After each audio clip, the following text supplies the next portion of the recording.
How's it going out there, YouTube? My name is Jesse, and I am the curator for the Golden Age, and I am back for another Lost Heroes of the Golden Age. Yes, this is Lost Heroes of the Golden Age, and I am wearing my I don't know how to act my age. I've never been this old before. No more truer than it is every single day. Okay, this time we're going over, although I think the name is ridiculous, we are doing Airmale, the battling flying detective. They only use that tagline once. Why would you use that one? Because it's better than saying that dynamic professor of flying crime control. Yeah, that's a bit of a mouthful. And I hate his sidekick. I dislike his sidekick too. Okay, this is an interesting one. This is a really stupid one. I don't understand. I kind of get a little bit of his powers, but I don't understand the tech that he uses in conjunction with the powers that he accidentally gives himself. And then when they tried to redo him later on after Prize Comics, they kind of failed at it. I have no idea why he would call himself Airmale, except for the fact that he kind of flies and he is a man. So that's the only way I can come up with Airmale. It is spelled A-I-R-M-A-L-E. But it also sounds like Airmail, and they've used a couple of mailing puns. It's ridiculous. Anyways, I cover a bit of this in the opener. I also go over the first appearance of Airmale and then the first appearance of his sidekick. It was quite common in the Golden Age for the sidekick not to appear at the same time as the hero would initially appear for. I don't know what the reasonings would be. Maybe they thought that the hero would be enough on his own that they didn't need a sidekick. But the sidekick does come in later, and I hate the sidekick. And you'll see why when we go into it. So, without further ado, let's go ahead and cover Airmale. Airmale, real name, Ken Stevens, first appeared in Prize Comics number 34 in 1943. The original publisher is Prize, created by Fred Morgan. Now, I have no idea why he calls himself Airmale. It actually makes absolutely no sense at all. I mean, when he dresses up in the very first issue, he does remark how he looks like a reject from a post office, which doesn't make any sense at all. I mean, I don't know how the postmen dressed in the 40s, but it doesn't make any sense. I mean, you could have said that you look like a reject from a circus, which would probably be more accurate to a reject from the post office, but I guess they had to justify the name Airmale. This is a weird thing. He gets a formula into his body which makes him lighter than air, and then he has to create a gravity belt that he uses by using powerful batteries to create a voltage, which makes him heavier than the air around him, which also doesn't make any sense. Through the entire comic, there's a whole bunch of one-liners that he uses whenever he fights criminal, and somehow he's flying. And yes, I know, he has the formula that makes him lighter than air, and then the gravity belt that can stable him out. The gravity belt makes him heavier, but it doesn't give him any form of propulsion. So how he's flying doesn't really make any sense. Now, later on, his nephew would, it says he was assisted by his cousin and sidekick Stampy. That's not his cousin. When Stampy is introduced to the comics, and Stampy, Bobby Stevens, first appeared in Prize Comics number 37, 1943, with the original publisher Prize, also created by Fred Morgan. He says Uncle Bobby, and so it has to be his nephew, right? Now, looking at the fan page made for him, they do say cousin, even though he calls them uncle. I mean, I have cousins and I have nephews, and none of my younger cousins have ever referred to me as an uncle. So I'm going to go out on a limb and say that they were incorrect about assuming that he was a cousin, even though they don't outright state. But the fact that he calls him Uncle Ken should be the most overwhelming evidence right there. Anyways, he has 10 appearances in Prize Comics, 34 to 43, and Stampy would be in from 37 to 43. They both appeared in Snappy Comics and Atomic Bomb Comics, but I don't believe Snappy and Atomic Bomb were made by Prize Comics. Yeah, at the bottom page of Snappy comic books, it says published and copyrighted by Chima Publishing Company. And I'm assuming that Atomic Bomb, even though I can't find the copyright for that, is under the same publication because they use the exact same costume that was in Snappy Comics, and they use a different costume that was in Prize Comics.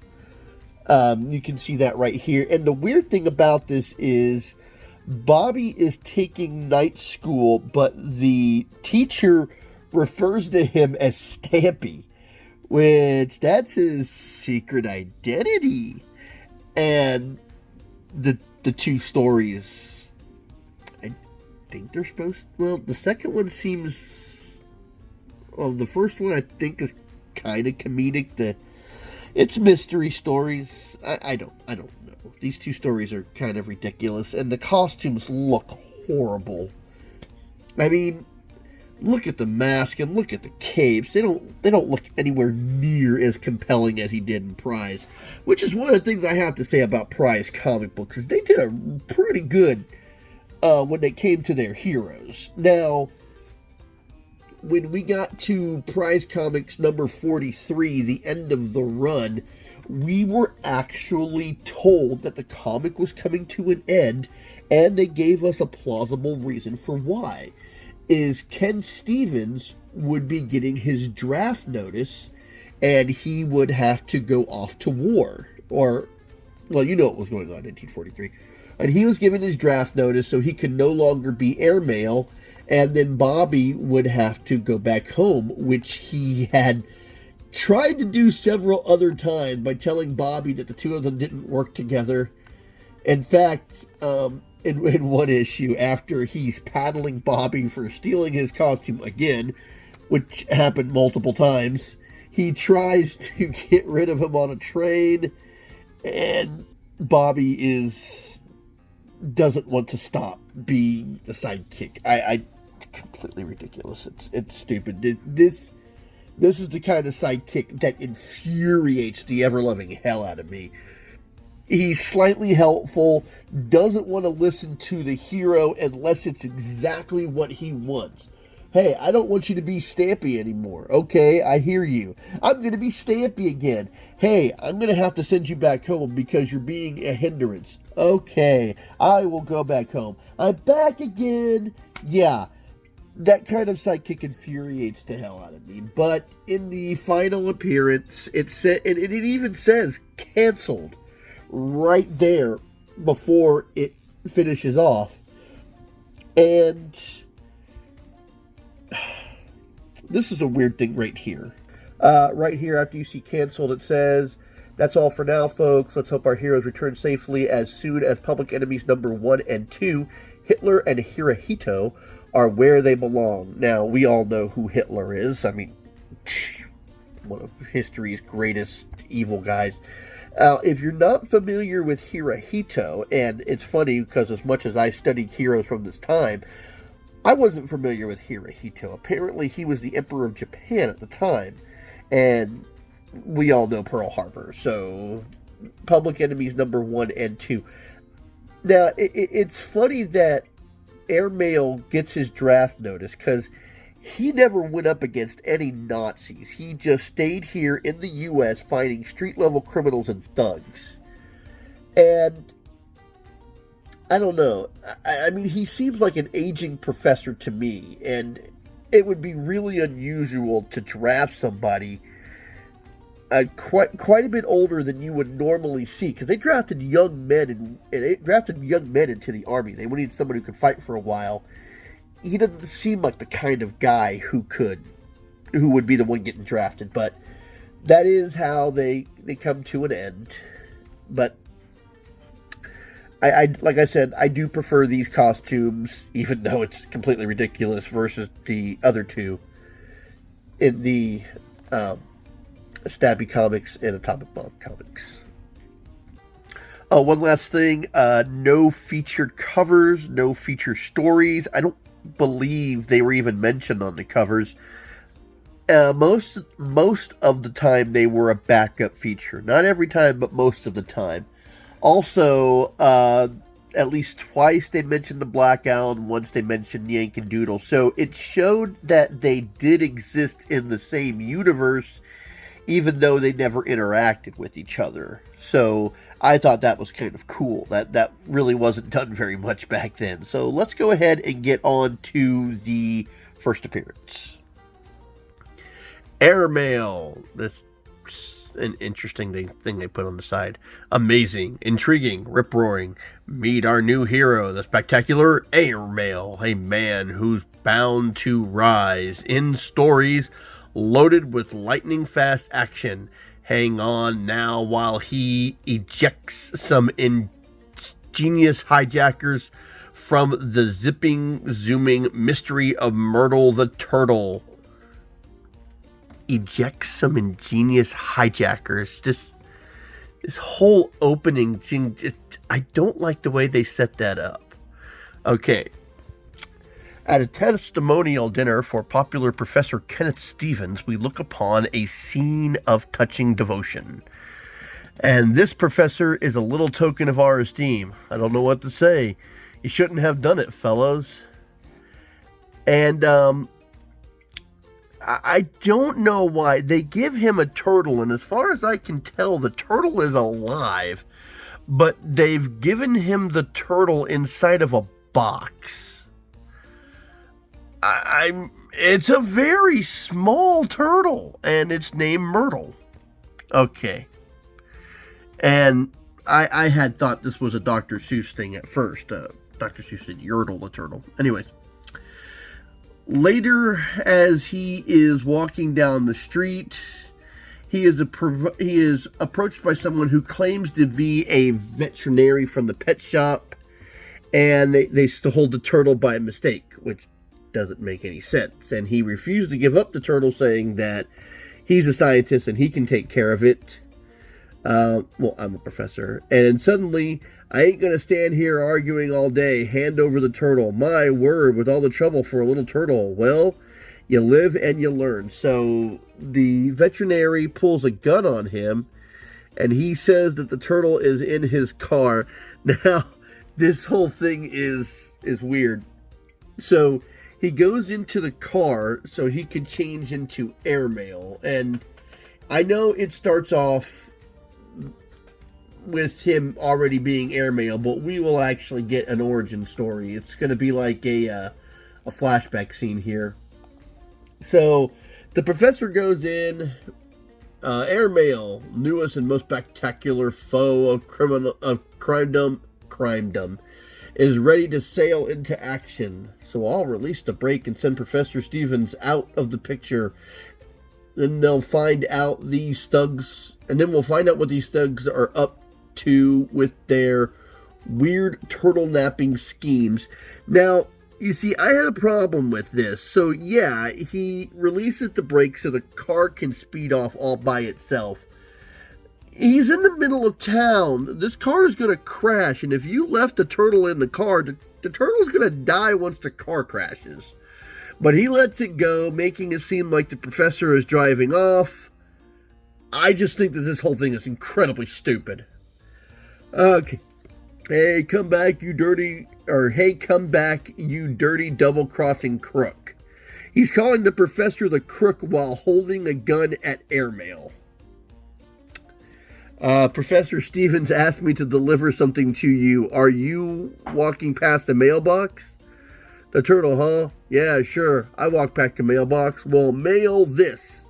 Airmale he uses a lot of quippy lines and one-liners, some of which I'm very unfamiliar with. At one point, I think he says that the postman always knocks twice. At one point later on.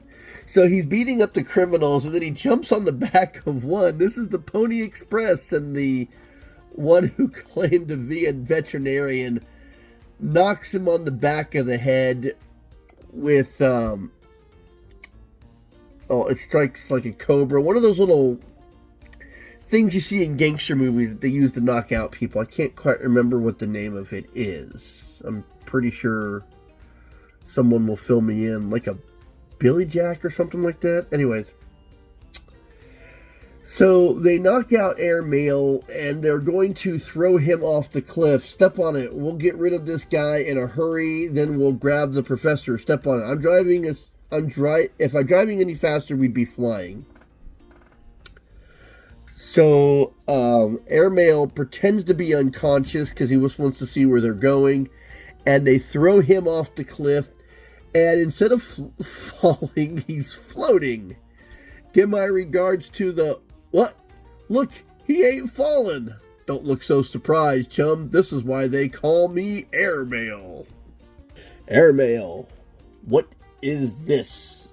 Why doesn't he fall? Well, it all happened like this. Let us turn back the clock to the previous day when Professor Kenneth Stevens is preparing to leave for a costume party. Pretty snappy outfit. I look like a fugitive from the post office. No, you do not. I don't even know how you come to a conclusion like that, dude. You have wings on your head like the Flash and Captain America. You're wearing a cape with a star on it. You're basically wearing red, white, and blue. How? I mean, you said you look like the fugitive from a post office. No, you don't. I don't even know where you come. I guess maybe you're saying that just so you can call yourself Airmale and justify it, but no, you don't. But that unsuccessful experiment of mine is still on the mind. I've got to take another crack at it before I go. If I could only get it to work, it would mean so much to humanity. I must make it work. But the minutes pass, slowly turns into hours, and then finally, another failure. Nothing but failure. And he's tossing beakers on the ground, and he cuts his hand open, which is really stupid. He's an inventor. He should know better. And as his hand is exposed, liquid seeps into there, and it starts to fizz. Suddenly, the uncanny liquid takes effect. Now, they flip these two panels. They flip his words upside down, which would actually get very frustrating if they kept it like that. Now, isn't this... Or it's like, no, it isn't the floor. It's me. I've gone up in the world, but I wish I hadn't. Phew, what a way to walk around. Yeah, the dialogue in this gets very weird. Golly, I know what it is. The formula mixed with my bloodstream has made me lighter than air. Because that just makes sense. So he secures himself to the floor and works on a gravity belt. Yeah. He automatically just makes a belt that can control his gravity. But how am I going to stay down when I want to? I can control gravity by means of super powerful batteries that may neuralize my lack of weight. What? What? You're going to use super powerful batteries to make yourself heavier. How does that make any sense at all? Now, if only it works, I'll be all right. But if it doesn't work, well, we can think about that possibility. I don't understand. I don't think that something like this is possible where all of us would have gravity belts that worked on batteries. It doesn't make any sense. So he unstraps himself, lets him go to the ceiling, And he turns on swiftly to level points to normal. Special batteries generate tremendous voltage, and then it worked. I'm falling. I can rise again even whenever I want to. That doesn't make any sense at all. Okay, think of it. I can flash out of sight in an instant or come down to earth and walk like other men. And even through my first experiment was a failure, I can still help humanity by fighting the underworld leeches who prey upon it. Thus did Airmale, sensational new crusader in the undying war against the legions of lawlessness, come into being. Dedicated to the aid of mankind, he brings not only his startling powers to the fray, but the bullet-swift wits and the fists as well. Let's turn the clock ahead now to the point where we left him last, in mid-air. Hey, see, I like this opening a lot better than that first thing that they gave us, trying to make the letters work with the name, where it, at the very end, it felt more forced than anything else. This one actually felt like a proper intro. Airmail, huh? I'm homesick all of a sudden. What? What? Why are you homesick all of a sudden? That doesn't make any sense. This is where he says the postman always knocks twice. I actually had to look this up. I was completely unfamiliar with the phrase. But back then, if it was important information, the postman always did knock twice. But Airmail never stops knocking. Now suppose you tell me all about why this interest in Myrtle. And they say that they're not telling him, so he starts to beat up all the criminals, and he drags the one that claimed to be a veterinarian to the pet shop. It was a mistake. I told you, don't hit me again. You're not a turtle doctor, so you must be a doctor of crime. Well, I'm your first patient. Stay here, Myrtle. And I guess we have the pet shop owner here. This is mailed first. Give it to them. Hit them once again. One for me too. And I don't know why, but Myrtle leaps off the table. I mean, you can see it. Meanwhile, the case of the whole controversy goes wandering towards parts unknown. Whee! Oh no, it's too late. Take it easy, old girl. You'll be alright. If only I could find out why they want you so much, huh? What's this? The paint has chipped off your back, and... So that's what Myrtle's back had concealed. Orders from the bank hold up. This makes absolutely no sense. I mean, look how small Myrtle is. Why would you have bank heist information on the back of a small little turtle?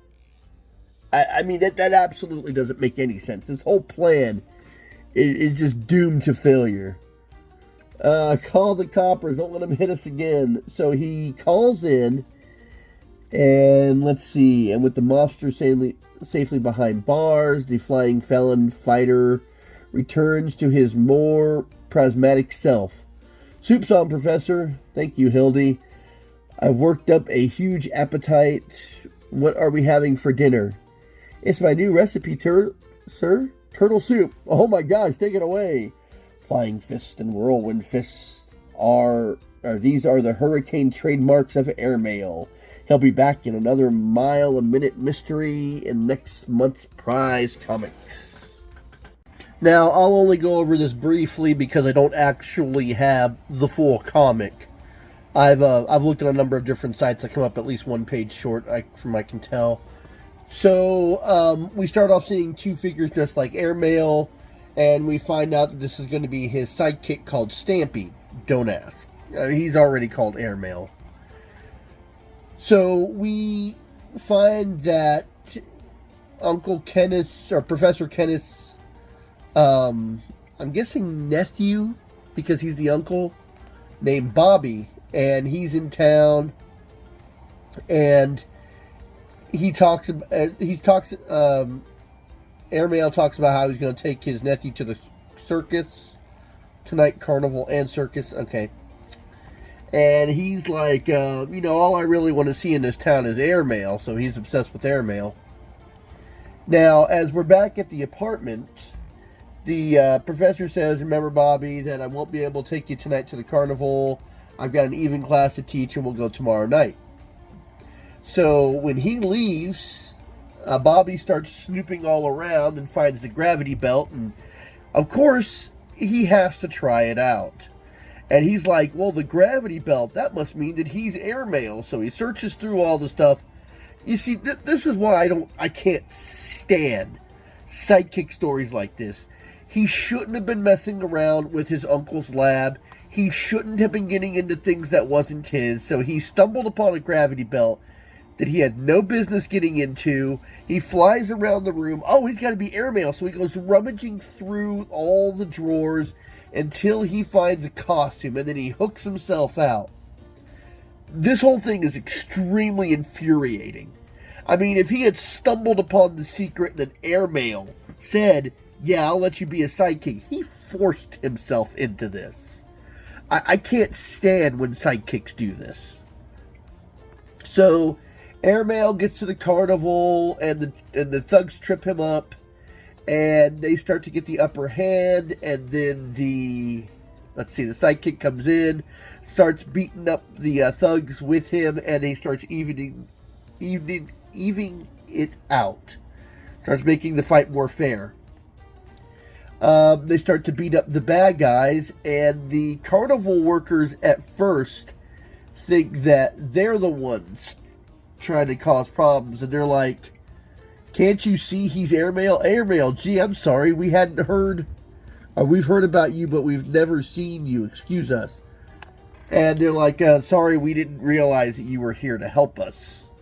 Flames around his mouth, that can only mean one villain. See if you can figure this one, or that one out. It's simple, it's the Flame Eater, and that's actually where we come to the end. There should have been at least one more page, but